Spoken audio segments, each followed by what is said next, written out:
Hey, what's up guys, it's DarkArmedDuelist and I'm going to be doing a Ritual Beast deck profile. So I'm really excited to do this one for you guys because this deck just got some absolutely broken support out of Terminal Revenge. So without further ado, don't forget to like, comment, subscribe, hit the bell on there so you can become part of the notification squad, and definitely check out the Patreon down in the description below for all those awesome rewards. Like getting your name description in a single video, getting assigned cards in the mail, and even getting to request a deck profile every single month to your patron. So without further ado, let's get straight on into this. So first off, we're going to be playing 3 copies of Spiritual Beast Tamer Lara. This card is absolutely broken and one of the best new support cards we got for this deck. This card, just like the rest of your Ritual Beast cards, can only be special summoned once per turn, but you can discard this card to immediately effect results normal summon a Ritual Beast monster from your hand. And if a Ritual Beast card you control would be destroyed by a battle by a card effect, you can banish this card from your field or your grave instead. And if this card is banished, you can special summon a Ritual Beast monster from your deck except another copy of this card. This card is amazing because it gives you an additional normal summon, gives you protection, and also if it does get banished, it lets you special summon one from the deck, which is absolutely amazing. This is exactly what the deck needed. It's just a really cool 3 of. We then play 3 copies of Elder. Elder is really good as a 3 of in the deck because this card has the ability, after you normal summon this card, you can normal summon a Ritual Beast monster during your main phase this turn in addition to your normal summoner set, which is a really awesome ability just to help you get an additional card out to your side of the field so you can contact fuse into some really cool cards. We then play 3 copies of Kanahawk. Kanahawk is one of the best cards in the entire deck, because once per turn you can banish a Ritual Beast card from your deck face up, which is such a cool ability to be able to instantly get one of your cards banished so you can bring it back later. Also, during your second standby phase after this effect activated, add that banished card to your hand, which is a pretty cool effect, but usually it's not going to stay banished that long. We then play 3 copies of Pingu. Pingu is really good as a 3 of in the deck as well because this card is just amazing in the build because once per turn you can banish a Ritual Beast monster from your X deck to send a Ritual Beast monster with the same type as that monster from your deck to the graveyard, which is such a cool ability to get the exact card you need into the graveyard. We then play a single copy of Ritual Beast Tamer Lara. This card is a great 1 of in the build with a pretty cool effect that if this card is normal summon, you can target a Ritual Beast monster in your graveyard and special summon it to your side of the field to get your 2 monsters out to the field. We then play a single copy of Win. Win is really good just as a 1 of in this build. This card has the ability, if it's normal summon, you can target one of your banished Ritual Beast monsters and special summon it to your side of the field. We then play a single copy of Zerapicola. Zerapicola is just really good as a 1 of in the deck just for an additional name. And so when this card is normal summon or pendulum summon, you can actually target a Ritual Beast monster in your graveyard and special summon it to your side of the field. We then play a single copy of Spiritual Beast Tamer Winda. Winda is super unique in this deck because this card is a Tamer and a Beast by name, which is really cool about this card.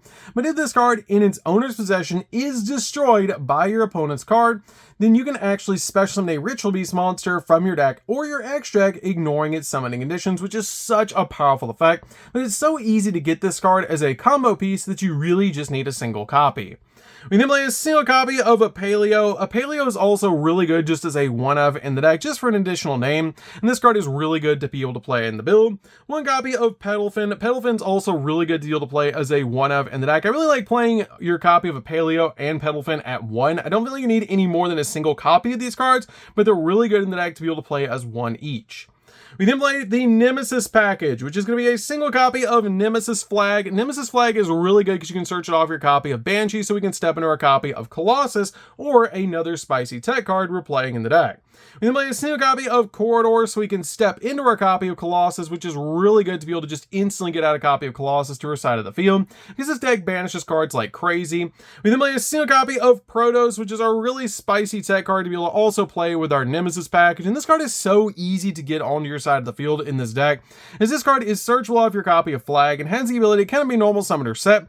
It must be special summoned from your hand by banishing 3 monsters with different attributes from your graveyard and or face up from the field, and cannot be destroyed by card effects. You can also declare 1 monster's attribute on the field and destroy all monsters on the field with that attribute, and also until the end of the next turn, neither player can special summon monsters until the end of that next turn, neither player can special summon monsters with that attribute, which is such a powerful ability to lock down your opponent. We then also play 3 copies of Shifter. Shifter is just too good not to play at 3 in this build because Shifter just shuts down entire decks, and usually when you drop this card you instantly win the game because everything's going to be banished depending on the deck that you're going up against. So that's it for the monsters, guys. Let's get in to the spells.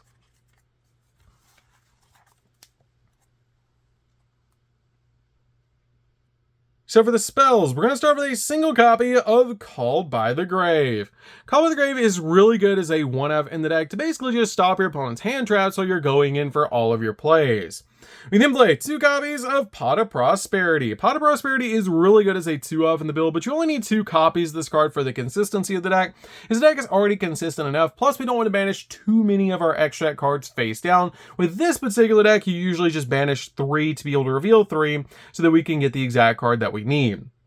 We then play 3 copies of Inheritance. Inheritance is really cool as a 3-of in the build, and one of our new support cards that we just recently got.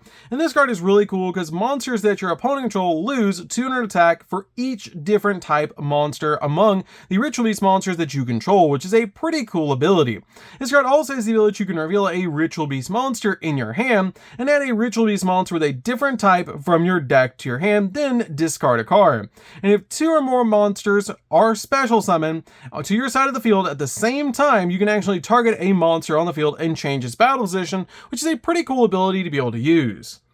We then play 3 copies of E-Telly. E-Telly is absolutely broken in this deck, and it's amazing that this card is at 3 to be able to play in this build. We then play 3 copies of Book of Eclipse. Book of Eclipse is really cool just to flip your opponent's monsters face down, because I feel like board breakers are better to play in this deck than hand traps are, which is why I really like playing a Book of Eclipse in this deck, to be able to flip your opponent's cards face down, but also be able to flip our cards face down to be able to dodge different hand traps, which is really important to be able to do, and I love that about this card. It's really amazing because it still helps us go in for our different fusion plays, because this card changes all face-up monsters on the field to face-down defense position, which is a pretty cool effect. So that's it for the spells, guys. Let's get in to the traps.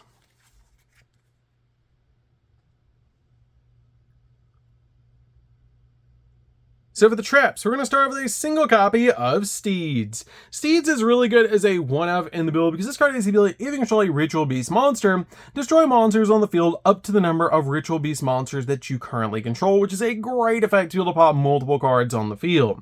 We then play 3 copies of Evenly Matched. Again, I feel like board breakers are just better in this deck, which is why I'm main decking 3 copies of Evenly Matched, because if we do get forced to go second, we can just banish our opponent's entire field, which is really important, then make basically an unbreakable board, which is really cool to be able to do with this particular build. And it's amazing to be able to play this deck or play Evenly Matched at 3 in this deck, because it's so cool to be able to just deal with your opponent's field and then go in for game on the follow-up. So that's it for the main deck, guys. Let's get in to the extra deck.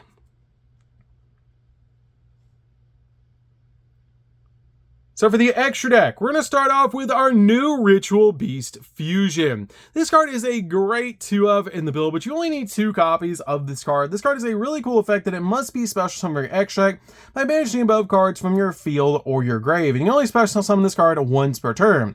Your opponent cannot target other Ritual Beast monsters that you control with card effects and quick effect. You return this card back to your extract and then target one of your banished Ritual Beast monsters and special summon it, but it cannot attack directly. This card is really good as a 2-of in the build, but you only need 2 copies of this card. We then play 2 copies of Ulticanahawk. Ulticanahawk is so cool to be able to play because you can loop through this card extremely easily, and it's just such a powerful card to help you get to the exact cards that you need. We then play a single copy of Paleo. I really like this card just as a 1-of in the build, and it helps out so much to be able to play this card in the deck. If this card attacks, it's unaffected by other card effects until the end of the damage step, and also during either player's turn, you can return this card that you control back to the extract and then target 2 of your banished monsters, a Ritual Beast Tamer and one of your Spiritual Beast monsters, and special summon them in defense position, which is a pretty cool ability. We then play a single copy of our main boss monster, Gaia Paleo. Gaia Paleo is so cool to be able to play and is absolutely broken to be able to summon out to your side of the field. It just ends games, and it's such a powerful card to be able to summon out, as it must be special summoned from your extract by banishing above cards that you control and cannot be special summoned by other ways, but it has a really cool ability. If this card is summoned this way, this card gains the effect that during either player's turn, when a spell or trap card or a monster effect is activated, you can banish a Ritual Beast monster from your hand and negate the activation if you destroy, which is such a powerful effect. We then play a single copy of Colossus because it's so easy to bring out to your side of the field with your copy of Corridor, and it's really amazing to be able to play on your side of the field because it's just going to lock down your opponent.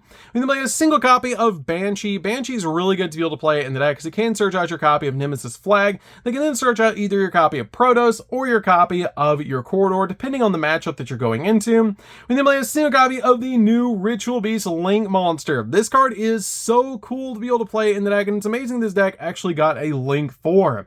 This card has the ability neither player contribute cards to activate a card or effect, which is a pretty cool ability to be able to use, but it also has the ability that you can actually target one of your banished Ritual Beast cards and return it back to the hand or the extract. Then, immediately this effect resolves, you get to normal summon a Ritual Beast monster from your hand. And also, during your opponent's turn, quick effect, you can actually target a Ritual Beast card that you control and a card your opponent controls and banish them, which is such a powerful ability. This card is really good as a Link 4 in the deck, and is so powerful to be able to play in the deck, but since it is a Link 4, you really only need a single copy.